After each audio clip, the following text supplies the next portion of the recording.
In this video, we will show you how you can plan your building's Loxone lighting system. We'll start by adding the electrical cabinet, as uplan will calculate the cables from here. After that, add the touch tree wall tasters, touch surface tree in the kitchen,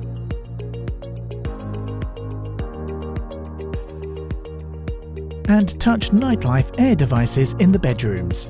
As one of their features, they will help us change the lighting scene.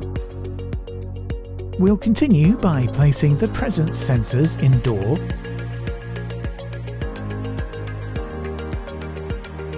and the movement sensors outdoor, which will operate the light sources based on the time of day. Use switched wall lamps on the terrace and create lighting circuits so you can control them together. The same will apply in case of the bathroom lamps above the mirror. The garage and pantry will both have switched ceiling lamps organized into one lighting circuit.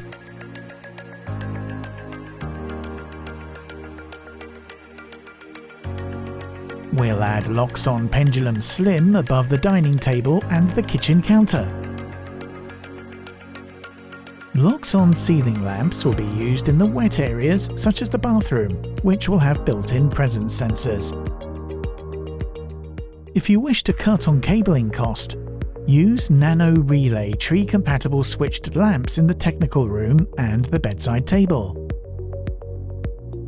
For optimal use, we'll add LED spot RGBW tree lamps in every other room. If we would like to modify the used devices during the planning process, we can easily do that by swapping the RGBW spots to WW ceiling spots. Next, we'll place RGBW LED stripes in the bathroom as an ambient light and WW LED stripe in the kitchen. We are now finished with the planning in just a few minutes. Click on the offer where you'll find the cable routes for all the devices, the list of the required cables, the pinout, as well as all the devices needed in the electrical cabinet. Electrical planning can be that easy with uplan.